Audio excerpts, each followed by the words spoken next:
shirka wada tashiga doorka haweenka gobolka Banaadir iyo haweenka hogaamiyaasha qaranka ee ku leeyihiin nabadeynta iyo ka hortagga fikirka xagjirnimada ayaa lagu qabtay magaalada Muqdisho waxaana shirkan ka soo qayb galay wasiirka haweenka iyo xuquuqul insaanka Marwo Khadiija Maxamed Diiriye gudoomiyaha haweenka qaranka Soomaaliyeed gudoomiyaha haweenka gobolka Banaadir xildhibaano ka tirsan baarlamaanka Soomaaliya madasha shirka waxaa sugan ka turjumaysa ahmiyadda shirka ku soo bandhigay fanaaniin lagu casuumay shirka iyagoona soo bandhigay qiimaha nabadda iyo la dagaalanka xagjirka ay leedahay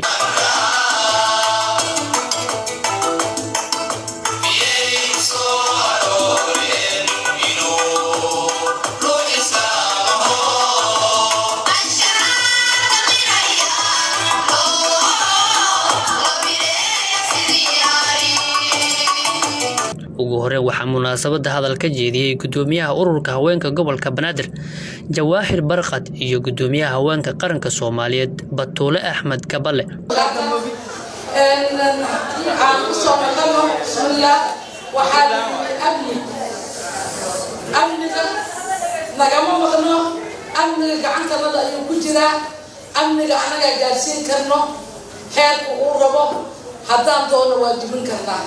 haddaan haweenka Soomaaliyeedna gabadha u taagan ilaa iyo hadda taaghidaheedii wadata qadiijo marka qoyskaas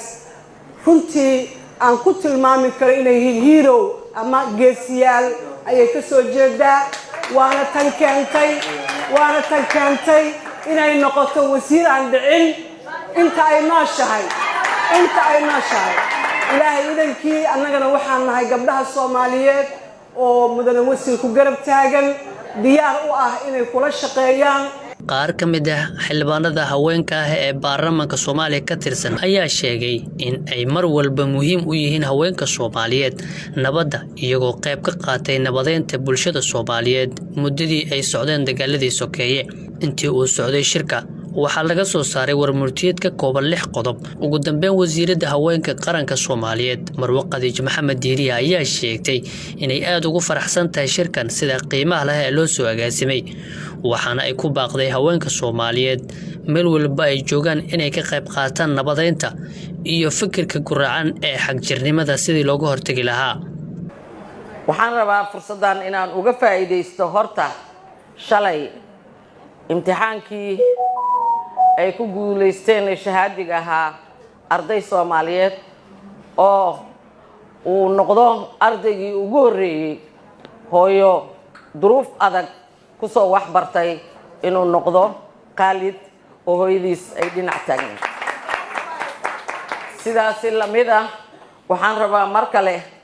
inaan iyagana ku xuso 10kii arday ee ugu sareysay in ay gabdheena ka mid yihiin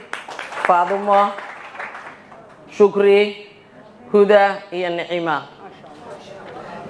intii hooyooyinkood ay la soo garab istaageen duruufahaas adag lagu soo wax baray Ilaahay cilmigooda kii wax anfacaha ka dhigo inta hooyo la'aan ku soo gaartay heerkaasna naxariista awood badanaha oo baaxad weyn Ilaahay ha ugu kabo doorkoodii hooyonimo waxaan rabaa inaan maanta munaasabadaas aan hadda ka yimid tan ay muhiim igu tahay dib u milicsiga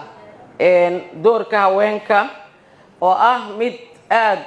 nooga wada dhaxaysa